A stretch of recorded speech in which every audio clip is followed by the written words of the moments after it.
Good morning, welcome back to Our House Farms. This may be one of these instances where I think, why did I show him that? But anyway, we'll see, maybe it won't. Let's see. Sort of. Not really now. That wouldn't bother me.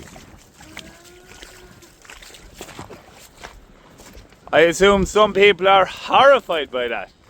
I'm going to get soaked here now by a van. Come on, boys. Come on, lads. Off you go. Come on. That was nearly a bit of an awkward moment now. The gate opened out onto the road. Ooh, that would not be good. Come on, ye clowns. Come on. This field of multi-species. It's after perking up a good bit now since we got a bit of nitrogen. So, this is sort of one of my last really sheltered paddocks.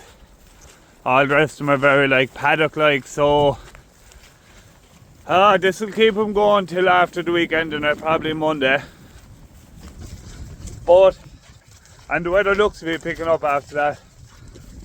But if it doesn't, I'm sort of getting bet for sheltery paddocks. And if they were in just a paddock, say, with 4 wires around them now, last night or the night before, oh, they'd plough it. They'd destroy it because they never stop walking because they have no shelter. So, hoping the weather picks up a bit. One bad thing about multi-species, look how open that is. If that was grass now, it wouldn't be half as open as that. But this isn't a good multi-species now, to tell you the truth, it's crap. There's a possibility that it might even come out this year, so that's why I'm not too worried about it. So now that I've got my thumbnail of the corner of the field, how much damage is actually done. This was all red starting with anyway, not so much up there now, but this was all red because we were feeding cattle here in the spring. Let's go up and have a look. The spring grazing isn't for the faint-hearted, you know. God, especially climbing hills like this and this muck. So, how much damage is actually done? This is a real hilly field now, so it's going to be a little bit worse. Now, to me, I'd consider that the absolute maximum amount of damage you'd want to do in a field, but I don't think that's the problem. You'd be so surprised. Today is Thursday the 20th. I'll come back here in 3 weeks time, which will be 21 days. The 12th of March. 3 weeks from now. And I bet you just won't get over this paddock. So tune in, 12th of March. We'll come back and have a look. I don't think this, look. Say, oh my God, the field is destroyed. That's like probably 1,000 of an acre. It doesn't make any difference in the grand scheme of things. This field is, in my view, perfect, but you don't want to come in here in bad conditions a second time this year. That's the key to it. So, anyway, we'll go over and have a look at the regrowth from 3 days ago. So this is the paddock they're gone out this 3 days. It's greening up nicely. Look, there's a huge difference now between the damage done here and the damage done there. But there's zero damage done here. But there's nice little green shoots starting to come now. We'll be back in here now in about 5 weeks time again, I suppose. Right, gotta go to the yard and do some jobs. I'm not going walking across that muck now. I'm going down here to the passage in the bottom. Nice dry passage. I don't get to do it much this time of the year, but into May, June, July now. My favourite thing to do first thing in the morning is go around and look at all the cattle out of grass. And just move them, and there could be 10 groups grazing there during the summer.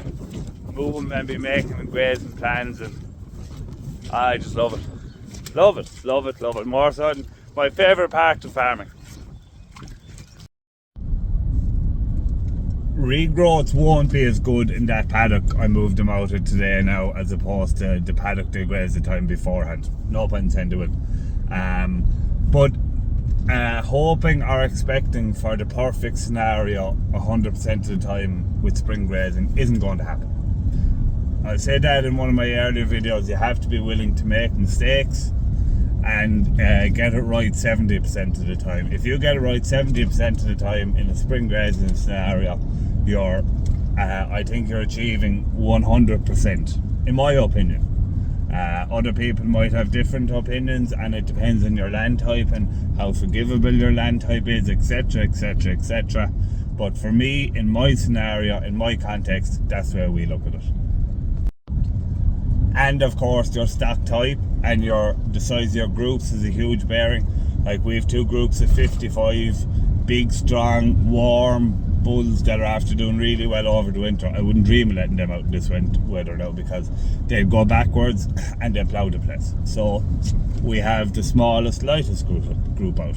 Cattle that didn't do great over the winter, and they are going to go forward. They may not go forward today because it's lashing rain down them, but in the grand scheme of things, over the month extra they've out, they will do better out than in. Morning, Sux. Good morning, Sux. What are you doing out there, you scamp? Right. I assume they're all fed anyway. None of them look hungry anyway. 2 of them haven't been up. 05 and 95. We won't bring them up though, because they drank their full amount yesterday. So they may come up. Is that one of them? No. They may come up now that they see we're here, but no, it's not one of them either. I try and avoid putting them in. When they're hungry, they'll go in. And if you keep putting them in, I bet you that's one of them that's out actually. No wonder he didn't drink. If you keep putting them in, they'll only ever go in when they see you. Yeah, so that is one of them. 05. Must have been a very wet night. I never before noticed this. That's from the canopy. The bed wet from the canopy and the vented sheeting on the back. Never before saw water there now. It was very windy, so maybe. It's wet anyway, so it must be. Right, back at this job. I need to get this finished now and get it up. I'm going to hang an eye on here now, or weld an eye on here now first, so I can lift it. Next job. Big job on. Dower House Farms 2 head engineers are trying to hang this gate.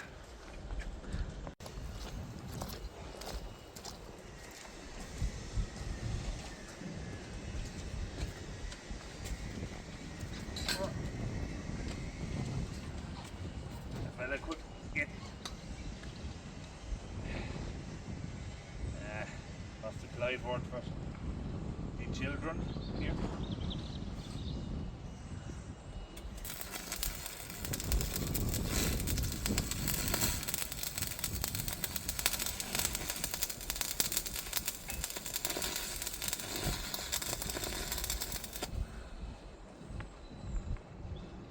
Swan says there must be an easier way.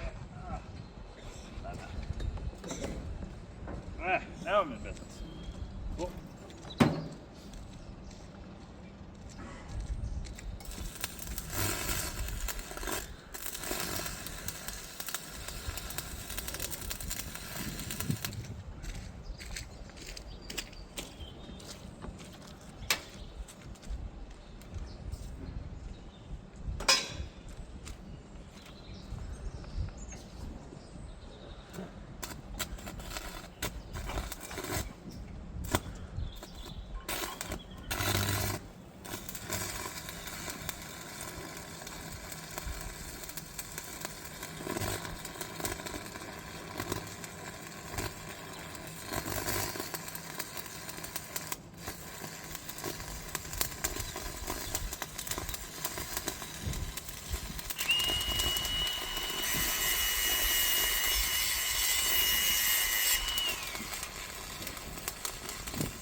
now for sucking diesel. So we have her hanging. Beautiful, look at that. Just kept up with loader there now. And we'll put this fella on here. Weld him on there. And there'll be another bar going there, bolt on, that'll be loose, have to button down. And a pin out there and slot in your thing. And when you're feeding it, then you fold it away nice and tidy. I tell you, myself and Fong are some engineers there. It's just an engineering masterpiece, the only thing you could call it. Right? Put you on time lapse. Dad is looking for me. I seen you walk down Shandon Hill.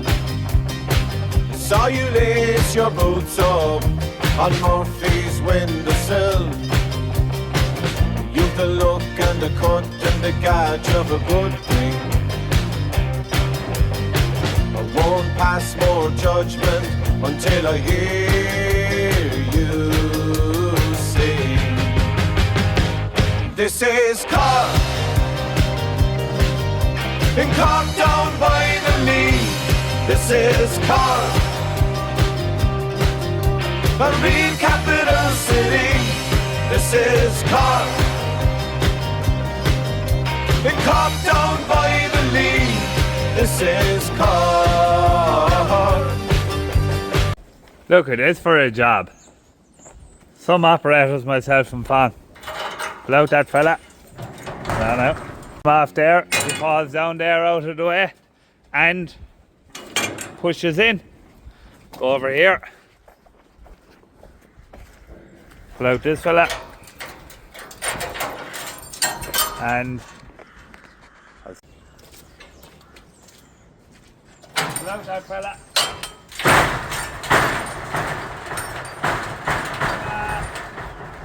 We are some operators, myself and Fong. You lift it with your, no problem, standing light.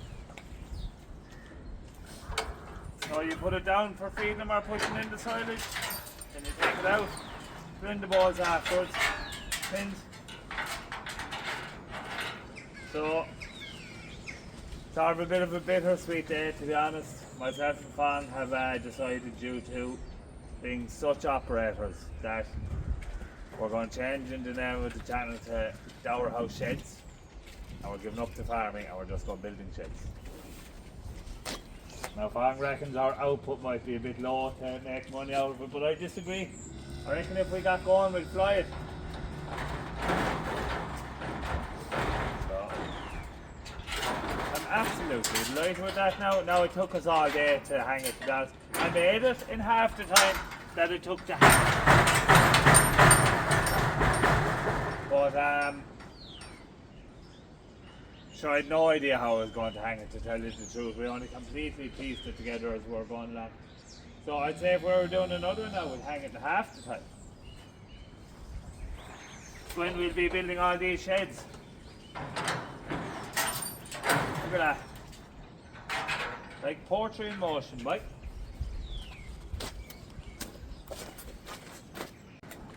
Here comes our free range pony after his day at grass. Gone in now for a big feed of nuts. Come on, Ash. Pip is on guard. Someone gave out to me at a meeting last night that I should give Pippa more praise. You're a great dog, Pippa. What a gobshite. Oh my, Pippa! You see, if you praise her, she does the wrong thing. Oh God. So this is how we hung it. There's just a pipe going the whole way across it there into a hanger, just angle iron, box under it holding it, box there, and that just latches, stops it from hopping out. Same on this side, angle iron holding it, box just to support it, only tacked on with bird shit. But anyway, might have to do something with that. And a bolt in there to stop it from popping up. Very simple. Nice job. It should be good and sturdy. Look, I suppose the acid test of it would be a big win, but I'm delighted with it anyway. So you can see, like, it comes out there about 3 feet out, maybe 2.5 maybe, but far enough to keep it dry overnight anyway, you know. Just get these girls bedded down now. with their fancy new cover.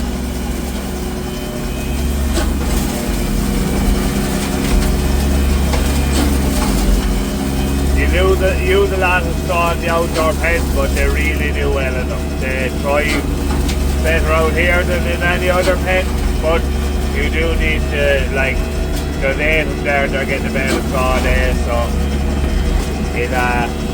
it's expensive. Just come up here to check these bios. There's only one of them entitled. This fella, 95. He drank all his milk last time, so I wouldn't be worried about him. So, yeah, going well. These lads will get vaccinated now tomorrow, and they'll be put over there. We'll stay down that, because there's another group coming. You'll have some friends. Yeah. Right, lads and ladies, that's it for me now for today. Thanks a million for watching. Please like and subscribe, as it helps the channel to grow. And we'll see you again tomorrow for more House Farms.